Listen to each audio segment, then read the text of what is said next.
Hello,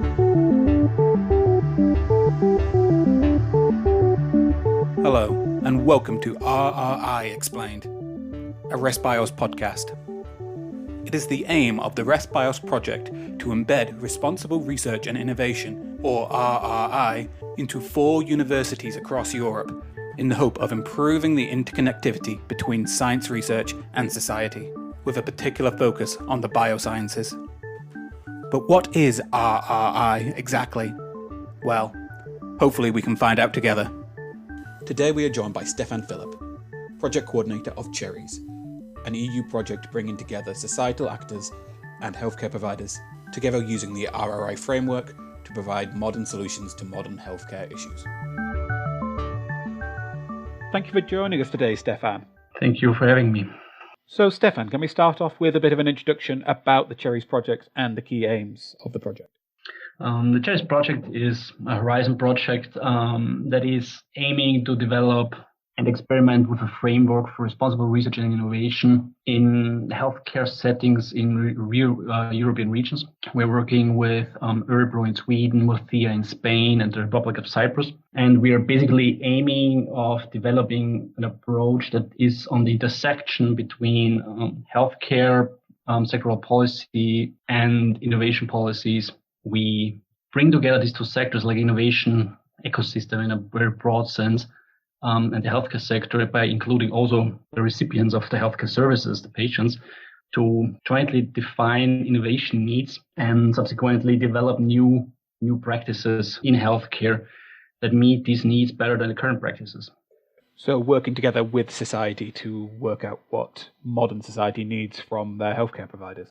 Yes, healthcare is an extremely complex system, and there are many actors with different interests in it. And at the same time, it's a field where a lot of innovation is happening, where a lot of needs are. And because of the complexity and also the pace in which the sector often is developing, no actor really knows exactly what is going on at all the time. Many conflicting interests and so on. And we think that when we bring together people and co-define how these services should look like and what is actually needed for delivering services according to this kind of shared idea, you can develop innovations that are really fitting, that are fit for the purpose, that provide benefits for the stakeholder groups.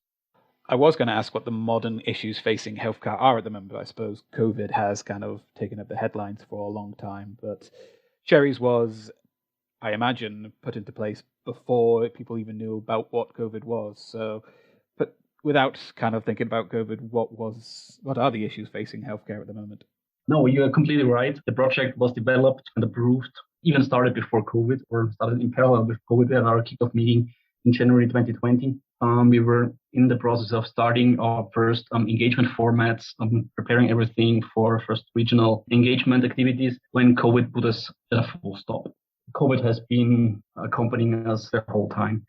It was really difficult to implement and develop a project that is about aiming at engagement of doctors or engagement of patients in times where physical meetings are not possible and where the healthcare sector obviously had other problems than dealing with our ideas, how we could help them in the future eventually if they have very concrete problems right now. But in general, we decided that we will not engage with COVID too much. We will sticking to our original idea and think about healthcare in a more general terms. The big issue for healthcare is that the people are getting older. We have an aging population.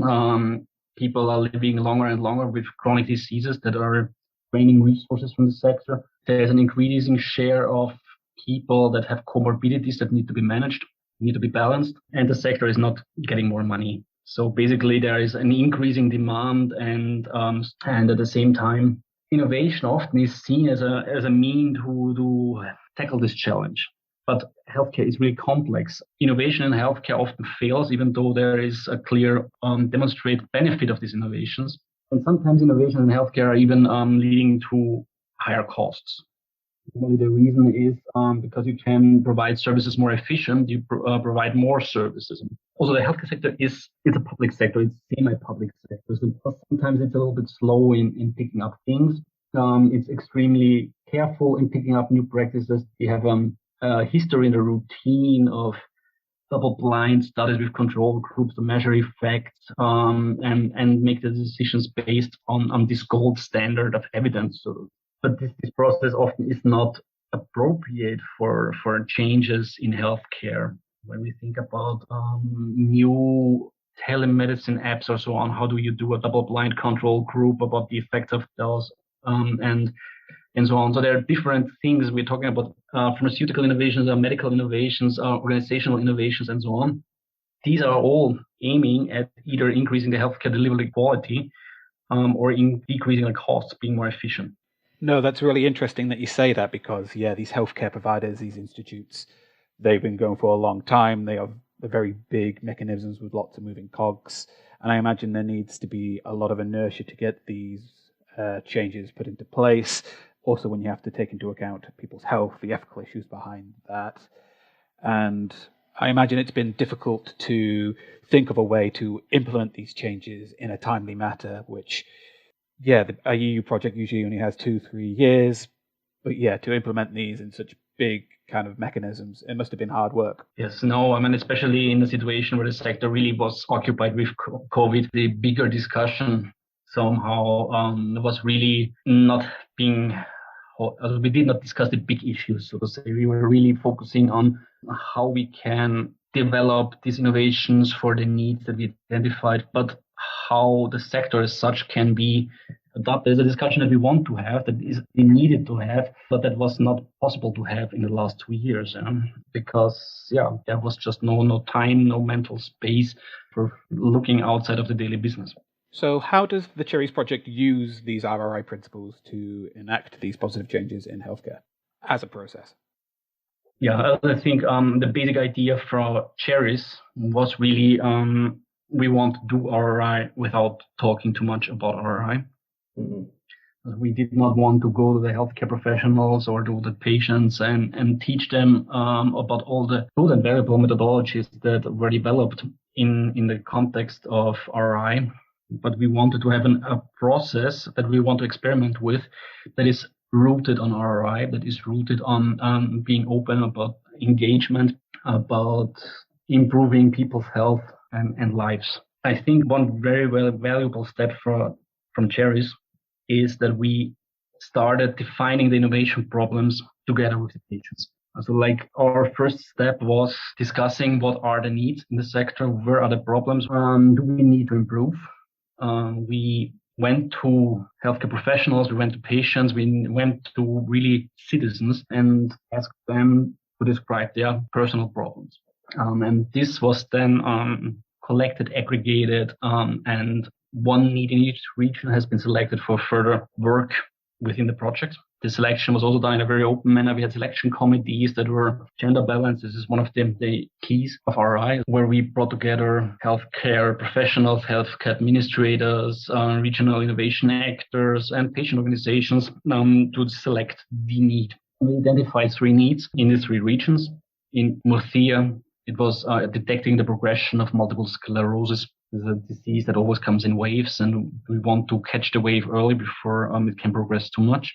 In Sweden, in Örebro, it's a rural region. Like when there's one main city, Örebro, but most of the county is really regional, rural. That's not that densely populated. You have an issue of aging population that lives on the countryside and is lonely. So how can you fight involuntary loneliness in elderly people? And the third one is in Cyprus. How can you provide telemedicine for people that live in rural areas or in other areas in Cyprus where it's not so easy to go to Greek doctors? So these were 3 issues that were arising out of these needs that we picked up. And these needs, they were coming from the society, were coming from organizations of patients, from citizens themselves, and from really concrete problems.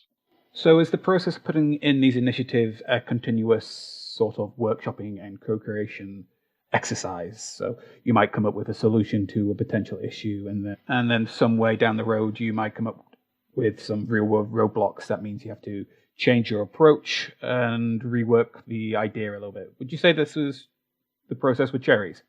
Yes, obviously. Like the CHERRIES model, how we implemented things has basically 3 steps. The first one is what I just described. It's a call for needs. Based on this call, we define challenges, one challenge in each region, and they were published in an open call for solutions. Companies, research centers were presenting their ideas on how to tackle these issues. We were aiming at really open calls where we didn't give too much of an idea of how the solution should look like, but we were just describing the problem so that we can spark the creativity of people that read this and come up with their own solution. So we didn't tell them we need a solution that has specification X, Y, Z. So we have, this is the problem, these are the dimensions of the problem. Please help us tackling these. We were selecting 3 and then in the end 4 solutions in the 3 regions. And each solution provider with their idea then went into a co-creation process. And that's the third step. We collected regional co-creation teams consisting of healthcare professionals, healthcare administrators, for example, the IT, if the IT department in the hospital is involved, the patients, the people who identified the need, and this solution provider. And they developed a work program together and saying, okay, like the first 2-3 months, we build a prototype, and then you get it and you experiment with this, and there is a constant exchange on how to improve this thing. And this process is ongoing, right? We are in the process of implementing these solutions, and that's the core of CHERRIES, so to say. This is this 3-step procedure. And of course, this is a singular solution for very complex problems. They might be important building stones in tackling these identified needs, but they will not be the silver bullet. So of course, there must be an ongoing engagement in these ecosystems beyond CHERRIES in order to make sure that not only this singular innovation is developed, but then it's also embedded, and probably there is some need for further organizational innovations that are triggered by this new solution. Most likely there is some kind of an ongoing process started, so to say, for adapting to these needs. That's really interesting. So obviously you work with society and with the medical providers, but also how important is it to include industrial partners in this process early on or later down the road? And does their feedback feed into the work that you've been doing? I think for the industry, it's actually the other way around. It's not so important that we include them in the innovation process, but for the industry, it's an added value, it's a benefit that they can work on very concrete issues. Because often, especially SMEs, startups that probably have some good ideas on how to deal things, they don't know the realities of the sector that well. And the sector, as I mentioned, it's extremely complicated with many barriers to overcome. And if the need is kind of coming out of the sector and they want to fix something and then get the industrial partner in to help them to develop this new solution, then the knowledge flow is much better, and the industry can develop much more targeted and reduces the loss of resources in the development process, so to say. So I think actually this is the benefit of the model. You were talking before about constantly getting feedback from society and healthcare providers.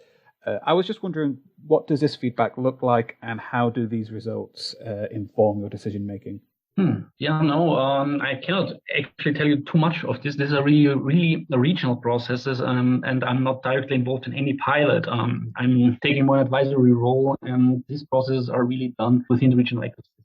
For example, in Sweden, the solution is developed by a consortium of civil society organizations and the municipalities who already had ideas on what to do with the involuntarily lonely people, what kind of services they want to provide them. The main issue for them was actually reaching them. So they brought together all these civil society organizations like the church organizations and the local fire brigades and the sports clubs, and just pooling this kind of third sector, voluntary sector people to develop new approaches on reaching those target groups. And the outcome will not be a technology or something like this. We were talking about social processes here. And the process in Cyprus, for example, is that they're starting to roll out the prototypes now. Patients and doctors are now getting this new technology, and we'll start experimenting with it. I don't know exactly what are the steps right now because I haven't been talking with them in the last month since this started, but they are starting to testing. So what would be the long-term goals of the CHERRIES project? I know currently you're working on these co-created initiatives, but I also see that you're developing these mirror regions. Are these regions which have similar issues, or are you working with them on different areas? No, we have two main lines of basically making our ideas sustainable. Besides the sustainability of the pilots, of course, we want to engage with the regional policy system, so to say, in order to implement this logic of co-creating, of identifying needs in a collaborative way as a basis for innovation processes within the regional strategies and regional policies. Our main objective here is basically to start a discussion.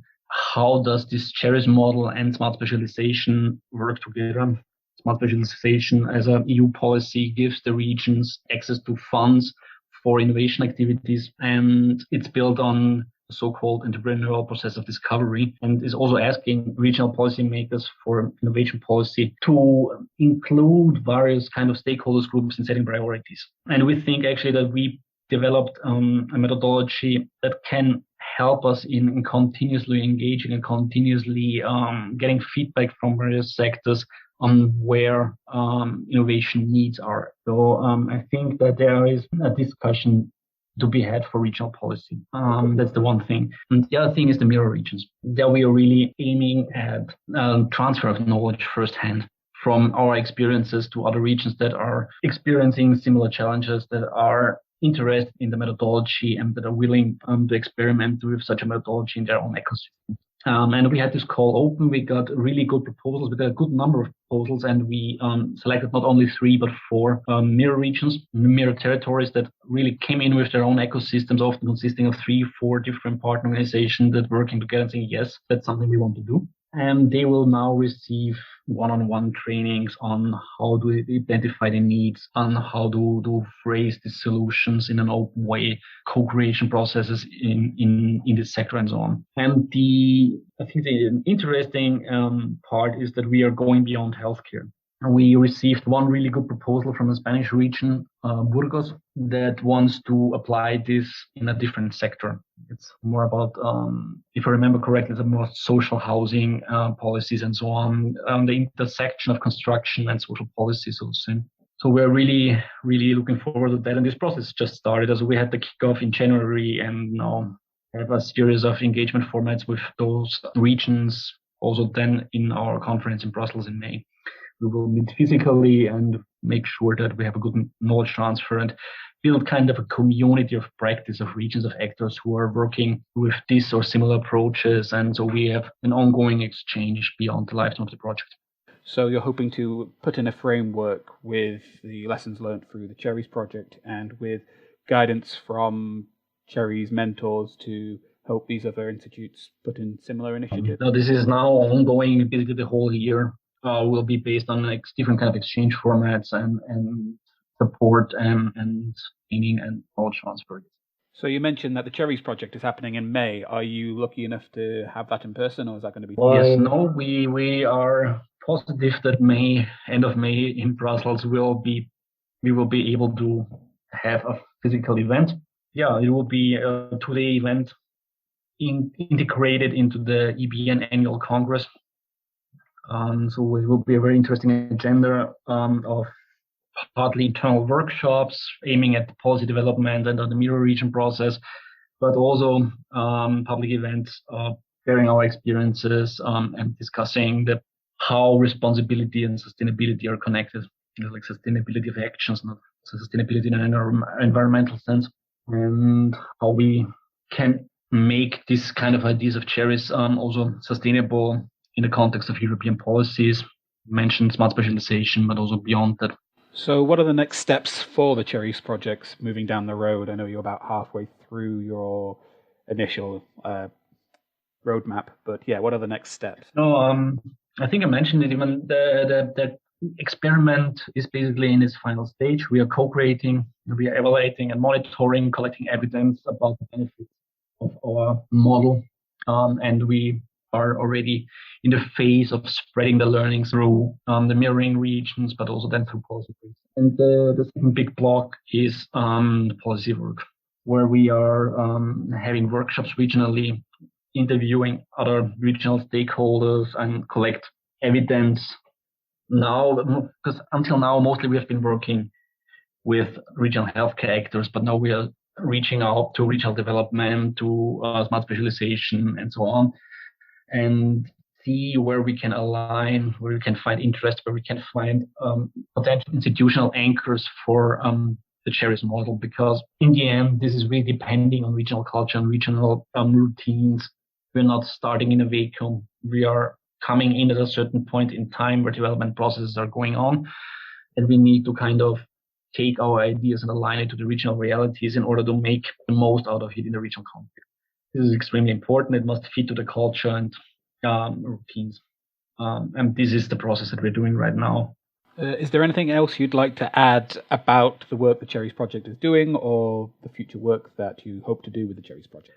It's a difficult question because it's very open.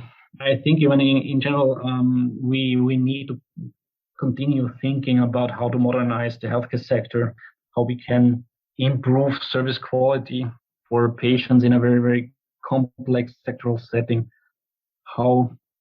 And we need to start thinking more about how technological innovation and organizational innovation are connected, and what the role of responsible research processes or like engagement processes of patients and doctors in this process can be, what is the benefit of that, and how we can improve the information flows about innovation needs from the sector, also from new innovations that are happening in the sector. Has there been any pushback from these healthcare providers? They are big institutes and they've done certain things a certain way for a long time. So sometimes it might feel that it takes a lot to implement these changes, or have they been very embracing of these initiatives that you've put in place? No, there has been no pushback. There's a very, very simple reason. The healthcare sectors are partners in CHERRIES. So they are there. They knew what they are doing. They knew what they were getting into. And for example, the healthcare sector in Murcia is really using and trying to use these European projects as a means to modernize their services and to get new ideas in. And they're really keen about these discussions. Yeah, of course, these organizations are huge. For example, in Murcia, the healthcare sector is the biggest regional employer with more than 20,000 employees. So everything takes its time, but there is no pushback in this. It's just always a balancing of interests. So. I suppose that's why this partnership between healthcare providers and industry and society is so key, just so that everyone's on the same page and you can manage expectations and everyone knows what they're getting into. Yes, definitely. No. And I think CHERRIES we really opened some arenas for discussion and widened it. That was really a success in all three regions, that we could go beyond the typical kind of group of people the actors are talking with. But we said, okay, we want to be inclusive. We want to involve patients. We want to involve also academia, which, for example, was a new addition in the ecosystem in Murcia, that they started talking more with the university. Okay, that never really came to our mind, that in the way we improve our services, we also need them, or that they also have valuable inputs. So we try to create an arena for shared learning, shared progress, and I think this changes on this working basis might be sustainable. I really hope so. No, that's really interesting, and I hope that the future of the CHERRIES project, you manage to push through these policy changes that, have been proving to be such a great use to society and healthcare in these regions. No, thank you. Thank you for joining us today, Stefan. It was really interesting learning more about CHERRIES and how you were using the RRI process to implement positive changes within healthcare in Europe. Yeah, thank you for having us. It's nice to get other platforms to spread our messages.